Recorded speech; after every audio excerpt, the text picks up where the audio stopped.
Hey, thanks for choosing the Americana. Let's take a trip upstairs to the Plains room. Plains room is the bedroom upstairs. It is the biggest of the bedrooms in the Americana. Let's take a trip up. Oh, by the way, these little white boxes that you see are actually motion activated lights that come on when everything is dark. They have a switch on the bottom of them, so if you're in a bedroom, all the bedrooms have these, and if you want to turn them off, there's a little switch on the bottom that you can turn to the left or the right, so it's on or off. It will not come on if there's daylight, but it will come on in the dark, and it's motion activated. So let's get on up here. Directly ahead is the laundry room. Going to take a left through the read and listen room, past the broom closet, to the Plains room. To the right of the Plains room door as you come in will be your light switch for the read and listen and the hall area. The doorknob that you use to get in and out, of course, is a keypad lock.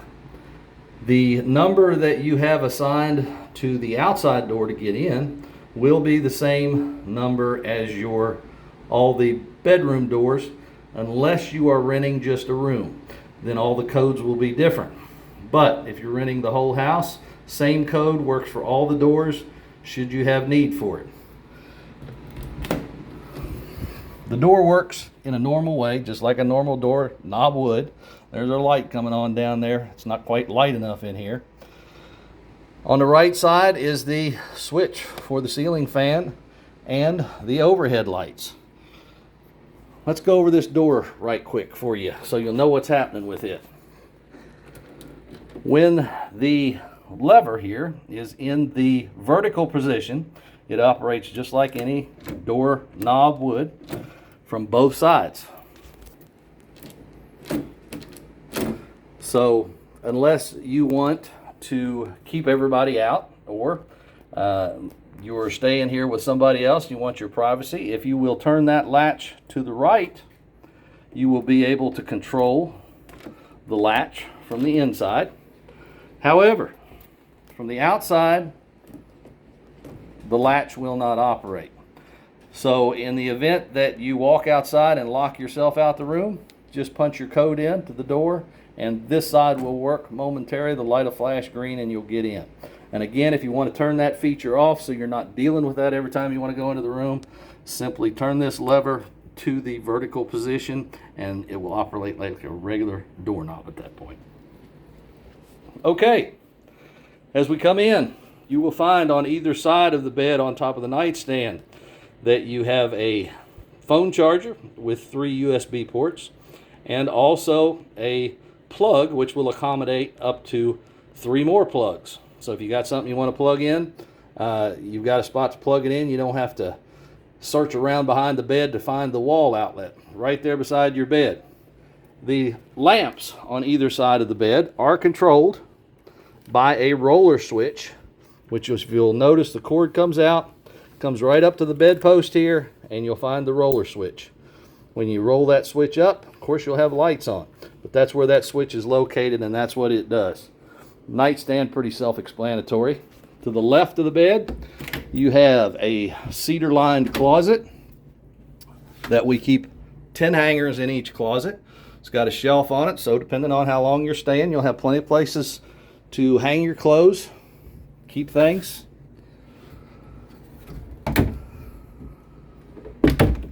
As we move to the other side of the room, we're going to go around the bed here, and on this side of the bed, you're going to find essentially the same thing on your nightstand as you found on the other side. Room for 3 USB plugs and 3 regular plugs, and also the roller switch to turn the nightstand light on. Next to that, got a big chest of drawers. That ought to take care of anything you need to put in there. Next to that, we have a stand-up mirror. So if you ladies want to check your outfit out, feel free to use that mirror. That's what it's there for. Next to that, you have your own TV here in the Plains room, with complete with the remote and the DVD. Again, our DVD assortment is downstairs in the common room underneath that TV. Remote is going to work the same way as all of them in the house do. To turn the unit on, you're going to press power once, power twice, wait for the TV to come on. Once the TV comes on, you will have a guide button in the upper right hand corner. Push that guide button. That will bring up a menu. At that point, you can use your, well, let's get the guide up here. Hopefully, yeah, there we go. Okay, when you get the guide up, you can select with the up and down button what you want to watch. Hit the select button, and that'll bring that up. There is a separate remote for the DVD player, and the DVD player operates much like the other one. You've got a power button to turn the DVD player on. I suggest that you just come on up and hit the open button. It's a whole lot easier to work with when you do it this way. But your DVD will operate off that remote. You can stop it, start it. Another thing you have over here is there is a sound bar that's underneath the TV which has its own remote. It's a simple power on button, volume up, down, and then it has a couple of selections for movie mode, theater mode, and a couple other things like that. But again, your TV and everything is on a dish system. We wish we could offer Wi-Fi, but it would only aggravate you, which is what it does to us. Next to the TV, you have a dedicated workspace. Again, unfortunately, we do not have the Wi-Fi availability.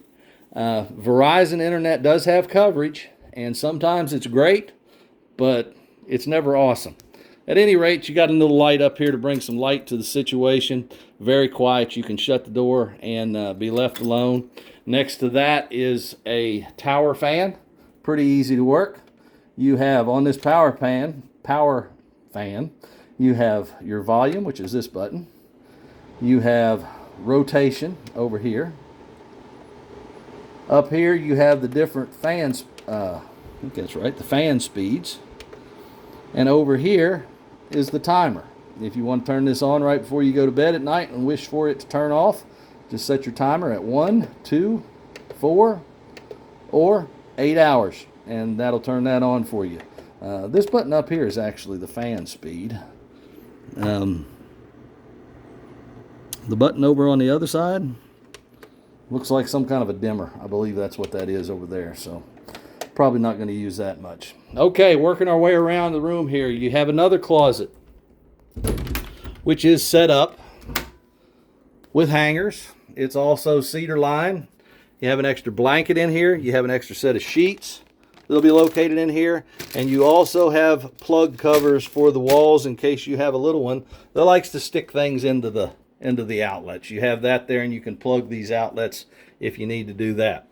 Now, don't be scared of this, because I really can't tell you why it was put together, but that's the light switch for the closet right in there. There's nothing in there that's going to grab your hand and pull you through the wall, I promise. So don't be scared. Just reach in there and you'll feel the light switch off to your left side. Oh, sorry. No, just kidding. Anyhow, that's where the light switch is for the closet. And again, I promise you, there's nothing in there that's going to grab you. There's nobody on the other side of that. That's where your light switch is. That's, trick, unique feature. Quick and unique feature of the house here. Okay, let's move into the Plains Room bathroom. Inside the bathroom, your light switch is going to be just off to your right. Up above that is a thermostat. This thermostat only controls the baseboard heater in this room, which is very nice in the wintertime. If it's a little chilly and you want to come in here, that's the baseboard heater over there on the right side of the door. This is the thermostat that controls that. This does not control any type of air conditioning. It's a thermostat strictly for that baseboard heater. So don't turn this on thinking you're going to cool it down. It's going to make it really, really hot. But when you're taking a a bath and the jacuzzi tub. That's pretty nice. Inside this cabinet, you'll find a first aid kit in case you have any need for that. Cut your finger or something. We've got an assortment of Band-Aids and different things like that in there to fix you up. Down below, you will find a hair dryer and a hygiene kit for you ladies in case there's an emergency. That's all located in the closet. Over here, sink's going to be pretty self-explanatory. You know, you got your hot and your cold water. Pull it out, turn it on. Got some hand soap there. Over here, as we move around the room toward the shower, you're going to find another light switch just above the toilet paper dispenser. You turn that on. That is another overhead light over top of you. When we shut the door here, we have two more switches. One switch is for a light over the shower area. The other switch is for the exhaust fan over the shower. Shower, again, we'll run through it right quick. You're going to find an assortment of body wash, conditioner, shampoo, all at the end of the shower. Again, it is a 6-jet jacuzzi tub. If you decide to take a jacuzzi bath, which we love it when people use the amenities that we have, make sure, as you see this is the intake. Make sure that you get the water up above the jets. If the water is below the jets, it's gonna really throw